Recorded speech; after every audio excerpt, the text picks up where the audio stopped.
Their work is based on broad spiritual principles and is informed by other AA principles, such as their traditions and steps.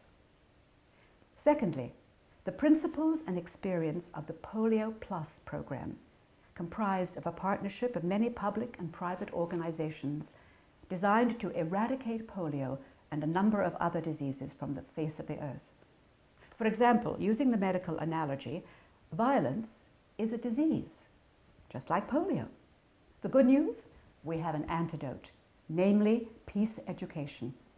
All we have to do is to help inoculate all the children and in the process the adults. This is the Peace Plus program of CCTP. Thirdly, the United Nations Culture of Peace program and the principles enumerated in Manifesto 2000.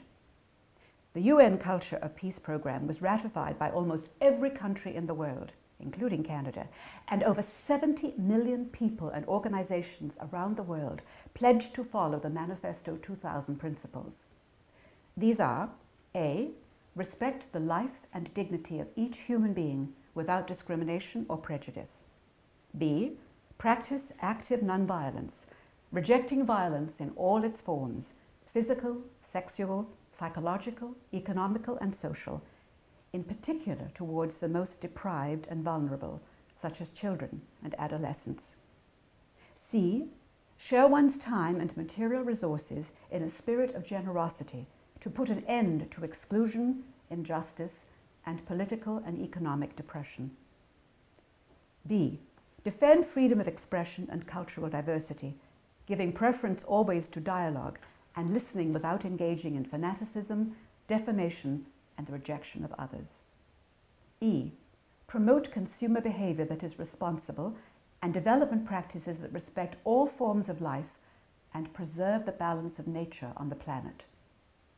F, contribute to the development of one's community with the full participation of women and respect for democratic principles in order to create together new forms of solidarity. Based on these guidelines, Canadian Centres for Teaching Peace has developed a protocol to guide their activities. Fourthly, the consensus developed at the Hague Appeal for Peace gathering in 1999 of over 9,000 advocates of the 50 key items on the agenda for world peace.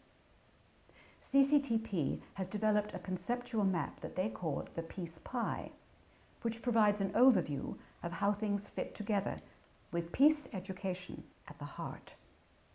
One of the Hague Appeal for Peace's major goals, which Canadian Centres for Teaching Peace share, is to get peace education integrated in the curricula of all schools around the world. They emphasize taking a constructive approach to building and cultivating peace. Positive aims attract positive results. CCTP proposes a holistic and all-inclusive peace program. At the heart of social intelligence is spiritual intelligence. In other words, to be able to get along with you in a more successful relationship, I need to be able to get along with me as successfully as possible. And I can do that. You can do that. We can all do that. I am talking about transforming our world for the better, one person at a time, starting with ourselves. It is a monumental job, but we can take heart in the following. First, the majority of people truly wish for peace. They are willing. For those who wish to contribute but do not know what or how they can contribute, our task is to help them. This means the potential opportunity for the vast majority of human resources to be on our side, and the financial resources also. Secondly, the most significant change that now makes peace possible is the Internet and new information and communications technology, including social media. And thirdly, world consciousness levels are rising. People know something is seriously dysfunctional with our current systems, and they desire change for the better for themselves and future generations of children and grandchildren. So, how can we get involved?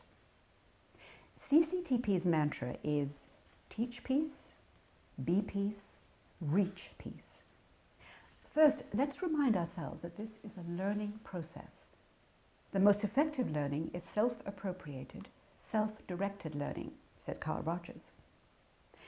CCTP has put all that they have learned over the past 15 years onto their website at www.peace.ca so that you may learn it in a fraction of the time. They are also in the process of developing a series of videos. Effectively, everything you wanted to know about peace but did not know who to ask. Secondly, the best way to learn is to teach. The idea of teaching challenges us to refine our learning and put it into practice. CCTP believes in the power of service learning, also known as praxis.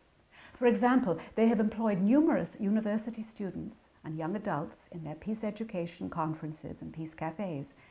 They report that they have learned more practicing peace in these settings where they organize and lead workshops than in other venues. Thirdly, it is a small step from service learning teaching to becoming a servant leader. A servant leader is a person who leads by example. In fact, we already are teachers and leaders since we affect others both positively and negatively. The goal here is to improve as teachers and leaders. The Canadian Centres for Teaching Peace have found that teaching equals empowering equals leading. They have also found that servant leadership is the form of leadership most complementary to the Culture of Peace program.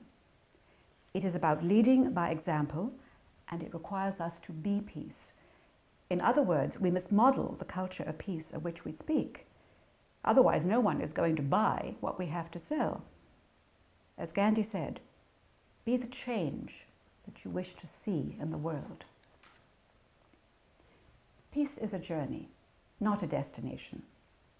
If we follow the peace path, we will reach ever-increasing levels of peace, love, harmony, consciousness, and happiness, while making a significant difference with our life and in the lives of others. It is our responsibility to use our discernment to choose which choices and actions are right for us. That is, follow your truth. As Buddha said, believe nothing, no matter where you read it, or who has said it, not even if I have said it, unless it agrees with your own reason and your own common sense. Finally, the Canadian Centres for Teaching Peace use the Inukshuk as their logo and symbol of their role as guides to safe passage on the peace journey. The Inuit of northern Canada have used Inukshuks, massive stone figures built in the image of a human, which have stood silhouetted against the treeless Arctic horizons for millennia, as guides to safe passage. It is my pleasure and honor to share the peace journey with you. I trust you will find it rewarding.